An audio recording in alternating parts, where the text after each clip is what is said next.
Now, I was talking earlier about changing the nature of the human body. Well, here's a story. Down with dads. Researchers spawn healthy mice from two mothers. Again, I've been writing about this for years. And all this has to be connected with this war on men and this war on so-called toxic masculinity. In other words, having a pair. This story goes, in a major breakthrough in the field of epigenetics, again, something else I've talked about in the books, it's very significant, that is, because of the way it can change the way the body processes information and decodes information. Scientists at the Chinese Academy of Sciences, but that's a lovely place, have just rendered males obsolete. Well, for mice anyway, for now. The rules of reproduction may have changed irrevocably or irrevocably after the researchers overcame the joint male-female barrier to sexual reproduction in mammals for the first time, using 210 embryos to create 29 live healthy mice with two mothers but no father. This also has to be connected into the whole transgender situation. It's all connected, all of it. So I pointed out in the last book in detail and covering it in the talks as I'm going around from country to country. These dots, when they connect, the picture can very clearly be seen. This is the move, what I'm talking about here, towards Aldous Huxley's concept in Brave New World of the no-parent, eventually no-parent procreation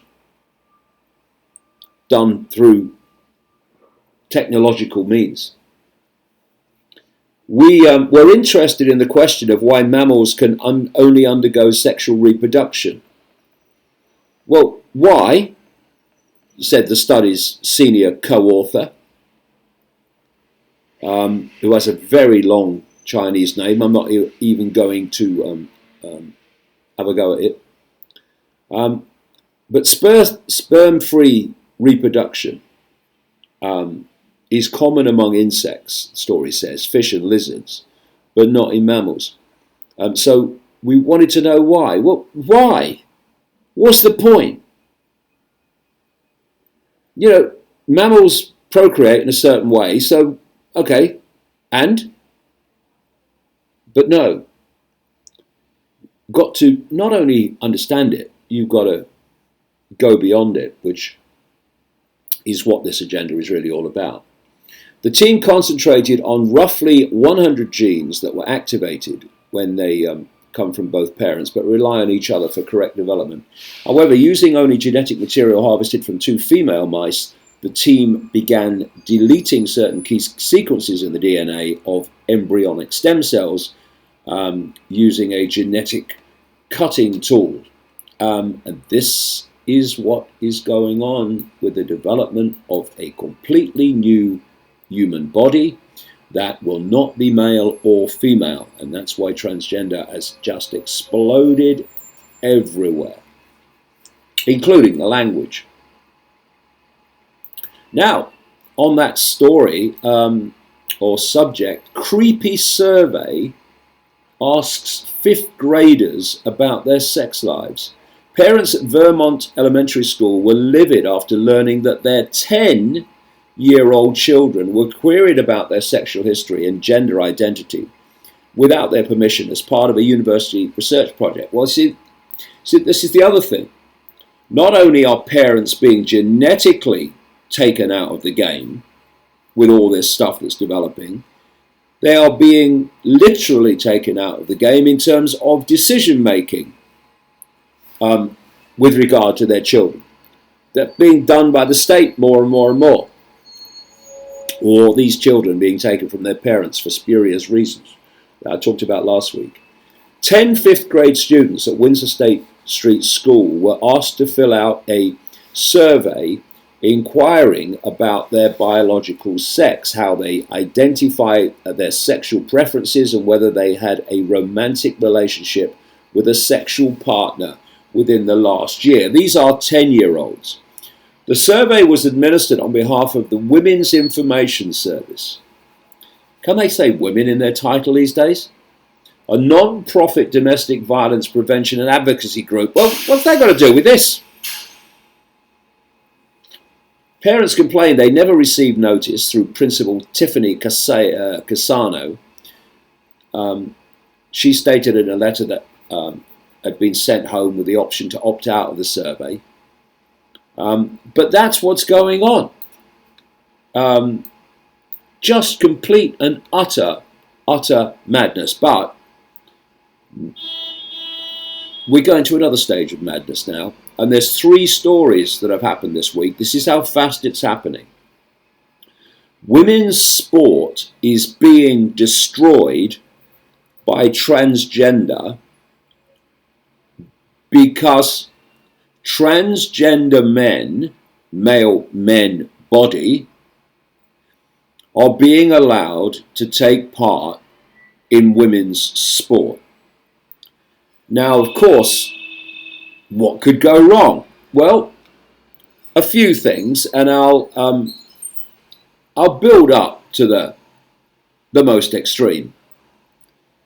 And I'll start here. Biological male wins world championship in women's cycling. Really? Never could have foreseen that. I mean, it's not as if the male body is stronger, and therefore will be able to ride quicker, is it? A biological male who identifies as a transgender woman won a women's World Championship cycle event on Sunday. Rachel McKinnon, a professor at the College of Charleston, won a women's sprint 35 to 39 age bracket at the 218 UCI Masters Track Cycling World Championships in Los Angeles. McKinnon, representing Canada, bested, crikey, what does that mean? Bested.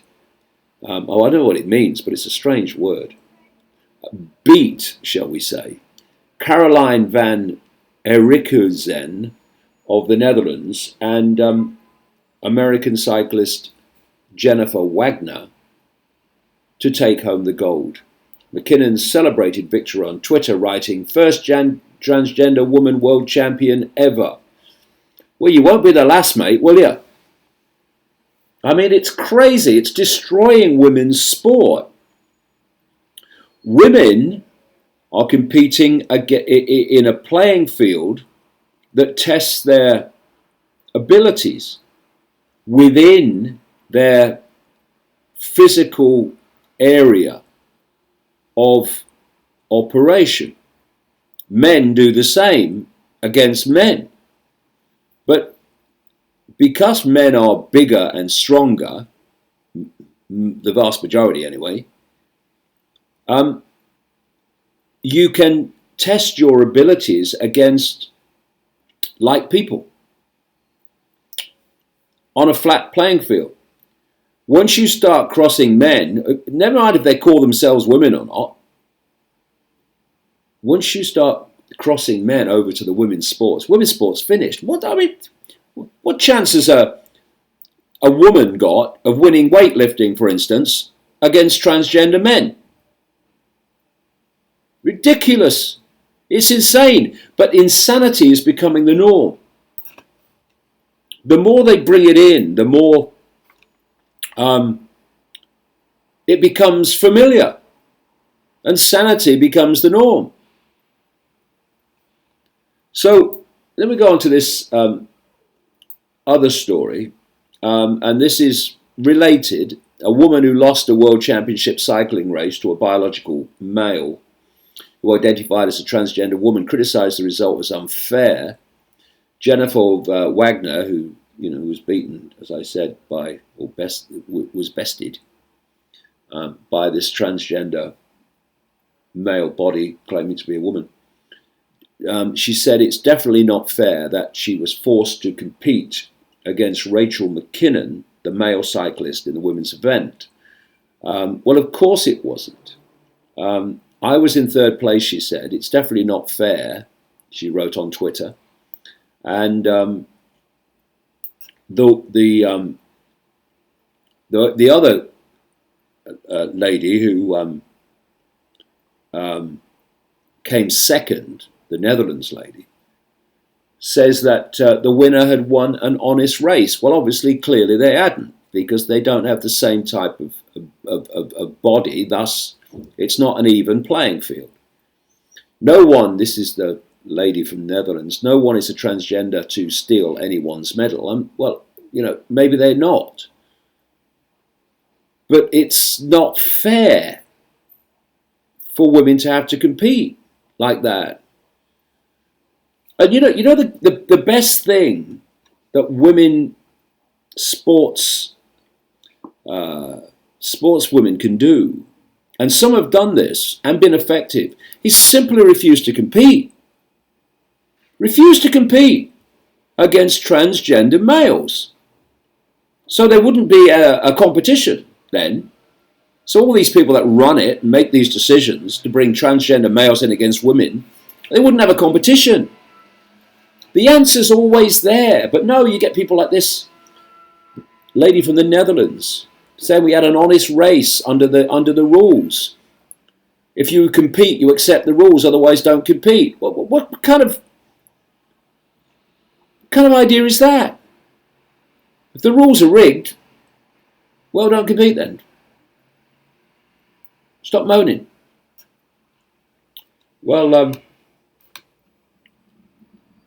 I think that women should not compete until sanity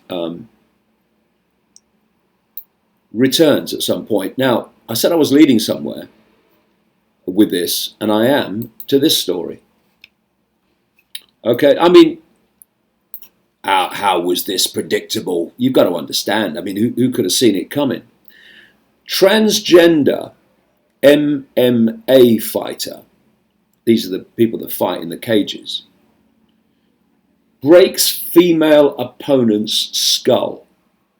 Is it okay, the headline says, now, for a man to hit a woman?